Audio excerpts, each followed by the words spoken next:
This is by EcoFlow DELTA 2 Max. About a year ago, I did a video about how I have a cord, this cord right here.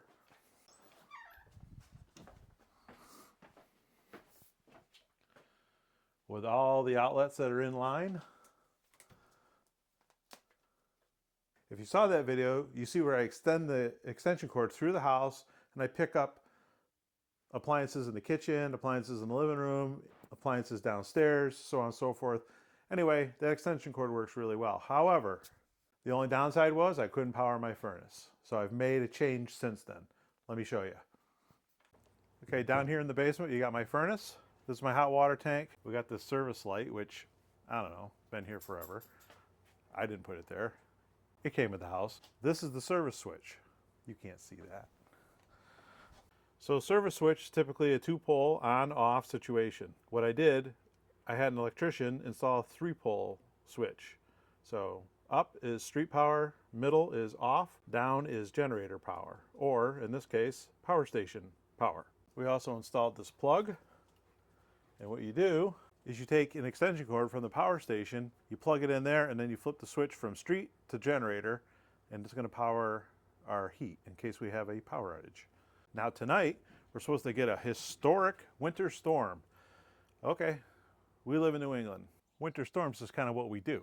It's hard to believe it's almost spring. I mean, what the heck is with this thing? Anyway, what I'm going to do is I'm going to plug in the EcoFlow DELTA 2 Max, and I'm going to show you how it runs the furnace. Should be super exciting. Stick around. All right. If the dogs don't kill me on these stairs. Okay. I keep this out in the garage, obviously. I got to do something down here more permanent, but for right now, this is what we got. Okay.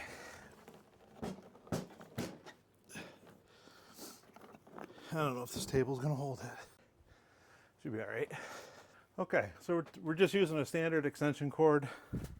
Like I said, I don't have one down here dedicated for the furnace. I'm debating whether I should get an additional battery for this one and then do everything off of one, or get a second, actually a third power station, because I have this one too. This is the EcoFlow River Pro, I believe it is. Anyway, it works pretty good. This was the first one I bought. I got the River first. This was to power my refrigerator, which it works great. Sump pump, things like that. I liked it so much, I bought the Delta 2. Anyway, back to the furnace. Okay, so all you gotta do is open this plug, plug it in, and then plug the outlet into the back of the power station. Turn it on, and now you can see we're 100% charged. We're not putting out or taking in any power. And at this rate, we're going to last 99 hours. So in order to run this on generator or battery pack, I go to neutral or off, and then I flip this to generator, and now the furnace is running on this battery pack.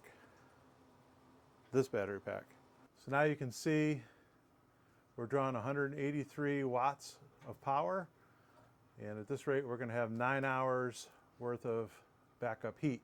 But this furnace doesn't run for 9 hours, right? It's like your furnace, it comes on, runs a cycle, shuts off. So that number is going to change, but right now my furnace is firing up. It's also not a super cold day outside today, so furnace is going to last longer on days like this where it's like 28 degrees. Did I mention we're getting a storm? Everybody's panicked about a storm. I'm not panicked about a storm.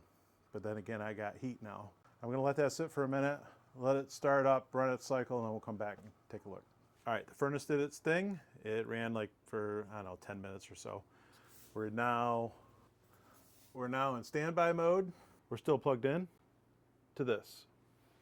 And you can see we're not drawing anything.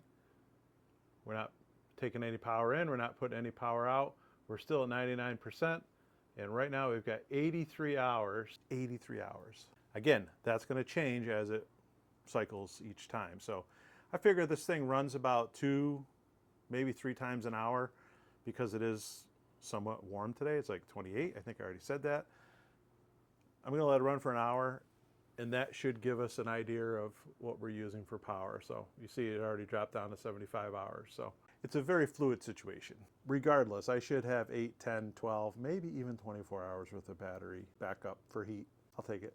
All right, my afternoon got away from me. It's been 4 hours, three and a half hours or so since we started this test, and my afternoon got away from me. But here we are, and let me show you what the EcoFlow is showing us right now. Okay, so the furnace just shut off. We're not drawing any power. We don't have any power coming in. We're at 79%, and in this standby mode, we got 67 hours of power, but we're not going to be in standby mode. So we've basically used 20% of the EcoFlow battery.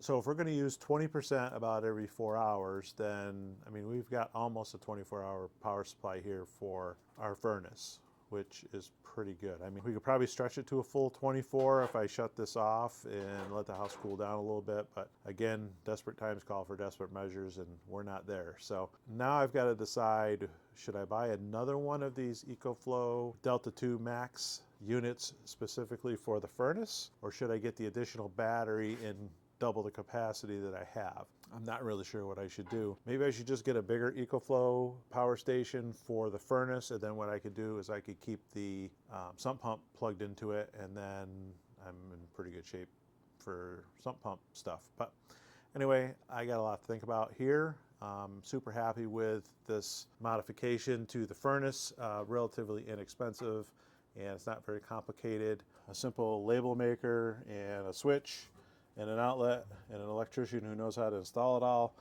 and we're in pretty good shape for the shape we're in. Okay, we've got this plugged back in. We're going to make sure it's fully charged. We're going to get ready for the storm. They just announced a state of emergency for roadways and stuff like that. So, you know, we're going to get some snow over the next 24 hours, and hopefully we won't need the EcoFlows. Let me know if you have a similar system or what your system might be, and let me know your thoughts on whether I should buy another EcoFlow Delta 2 Max, or maybe I should get a different, larger Delta 2, Delta 3, I don't know, one of the Deltas, or maybe even go bigger. Let me know what your thoughts are. I'd love to hear what you guys are doing. This is my system. This is what I'm doing. And I appreciate you stopping by, and I hope you enjoyed the video. If you made it to the end, you are better than most. Make sure you like, subscribe, share, and do all that jazz, and thanks for watching.